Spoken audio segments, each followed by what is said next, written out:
Qingyu, Thoughts from the Women's Apartments, offered to Minister of Waterways and Irrigation Zhang.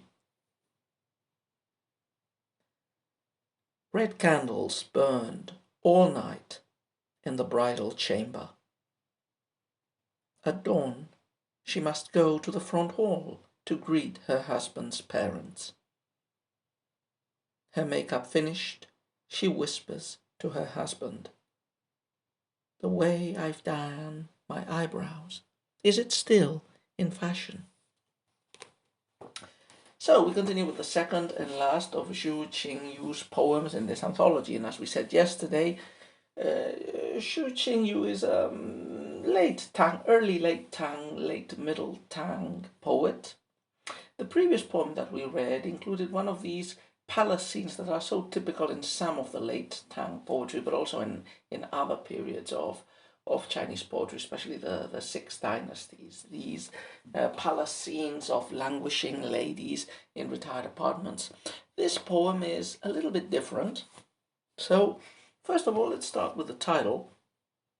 Thoughts from the Women's Apartments, offered to Minister of Waterways and Irrigation Zhang. Now, this is the title in this version of the book. In other translations of the poem, the title is something like presented before the examinations, before taking the examinations, to the Minister of Waterways and Irrigation, Zhang.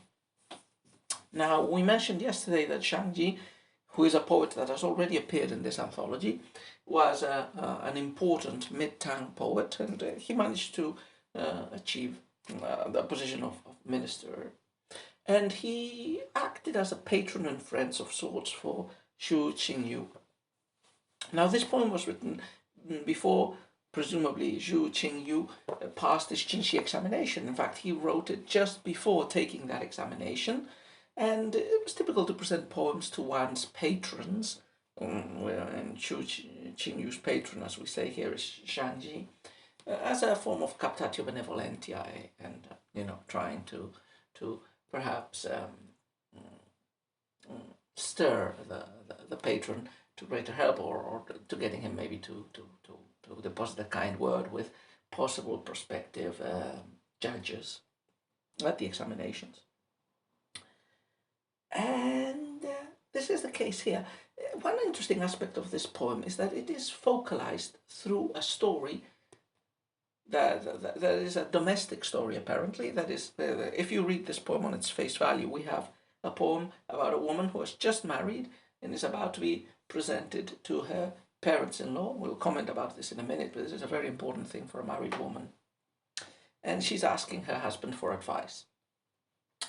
Now, this poem lends itself, from the title, especially from the other versions of the title that are not presented in this anthology, it lends itself to allegorical interpretation. It's a very easy interpretation. The bride is the poet who's going to take the examinations.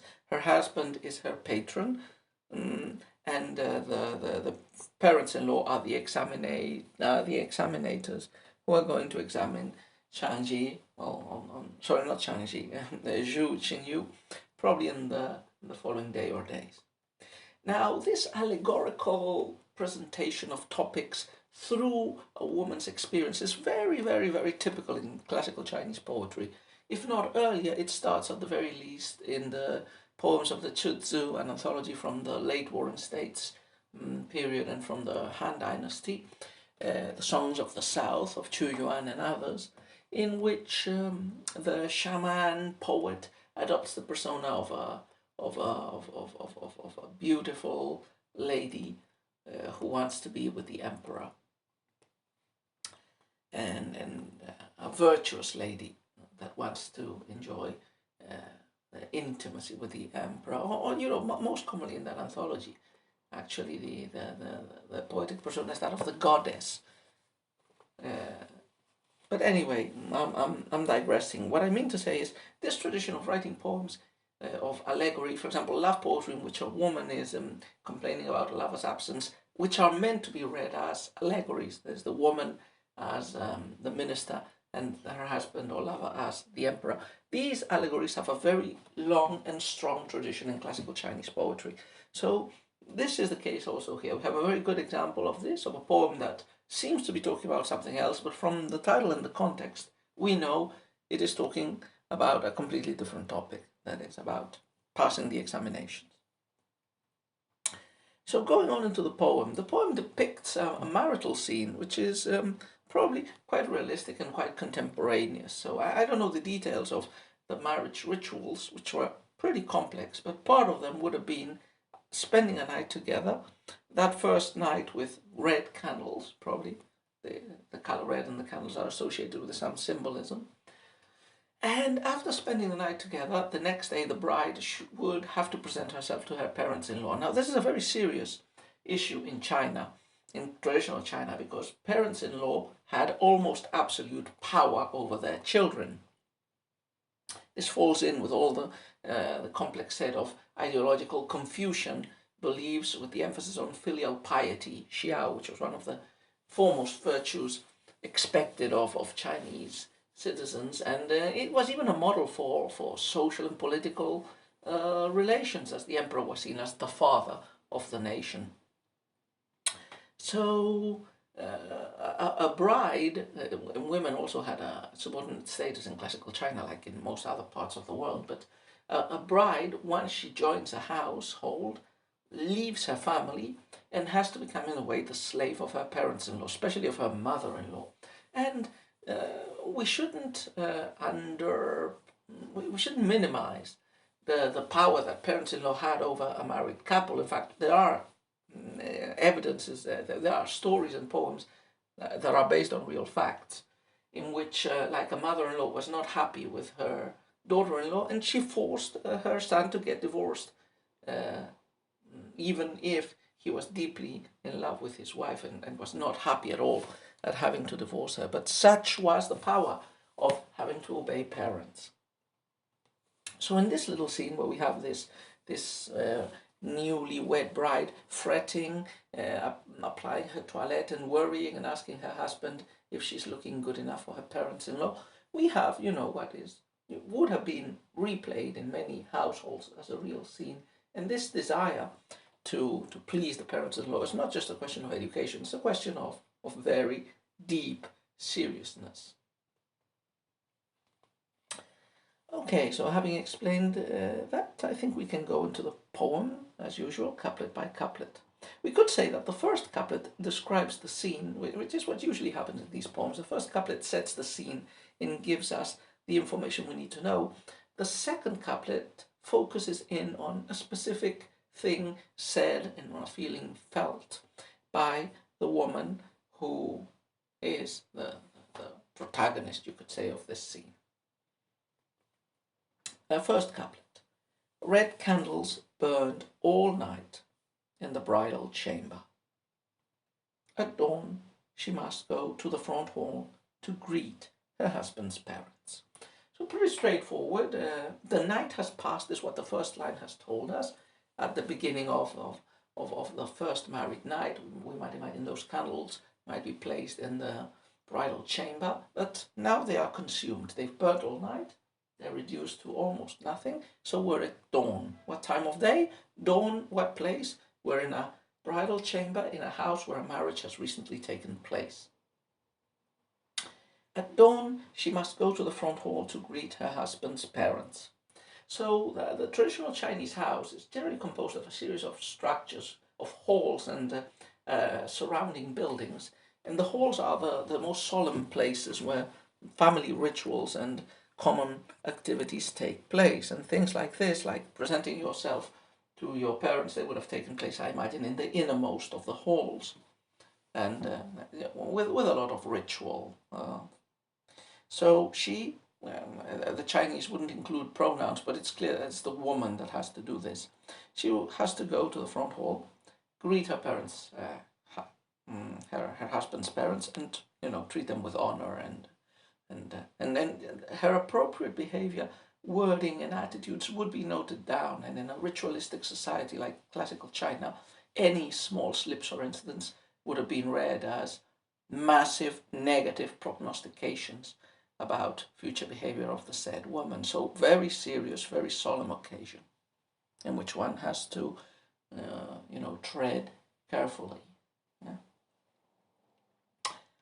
So that's the scene, that's what's going to happen, but we don't get to that scene yet. We're still, in the second couplet, we're still in the bridal chamber. And now we get the characters. In the bridal chamber are, of course, the bride and the groom. And what's happening? Well, her makeup finished. She whispers to her husband, "The way I've done my eyebrows, is it still in fashion?" So basically the bride is preparing herself, making herself look pretty. She's finishing her toilette, her makeup, and I imagine hair combing and things like that. And she asks her husband, I've painted my eyebrows like this. Do you think it's okay? Do you think it's still fashionable? Now, from a modern reader perspective, this sounds like a slightly coquettish and even slightly comical sort of question. Why asking about fashion? But remember, creating a good impression is paramount for this woman. So her question is not just a question of coquettishness. It emphasizes how important the occasion is for her. And remember, this is an allegorical poem where we can assume that the doing of the eyebrows is the intellectual production that Zhang Ji's protege, Qingyu, is going to do in the exams in the next day. So this doing eyebrows, this connects with patterns. The Chinese word for patterns, wen, it can be used for natural patterns like drawings in the sand, but it's also used for culture, for all types of cultural manifestations which are seen as patterns, and decorating oneself, but also writing a poem like Qingyu is doing here. And are these patterns fashionable? Is this poem to your tasting and in a stylish style? Will my intellectual production in the exam tomorrow or the day after tomorrow be successful? So Qingyu is asking his patron, for some reassurance. And do you think I will pass? Remember that the Jinshi examination had different parts, but the most important aspect of the Jinshi examination was actually literary prowess. One had to compose literary texts, poems, for the Jinshi examination, and the quality of those poems was a non-trivial determiner of success in the examinations. Decorating eyebrows was very typical of the Tang dynasty for women. I'm not sure if it's the eyebrows or the forehead, but Tang styles included painting patterns on the forehead, and that would have been the trend, and that would have been what would be different patterns, I imagine, would be considered fashionable in different periods. So that's it. Altogether, an interesting poem, both in its literal reading and in its allegorical reading, and it illustrates a lot. If you're interested in the historical perspective, it tells you a lot about, or a lot, it's a small poem, but it tells you significant information about both marriage ceremonies and about customs and rituals of patronage and literary composition and examination taking and attitudes towards those cultural and social aspects in a very brief nutshell of two heptasyllabic couplets. So quite an interesting piece of poetry.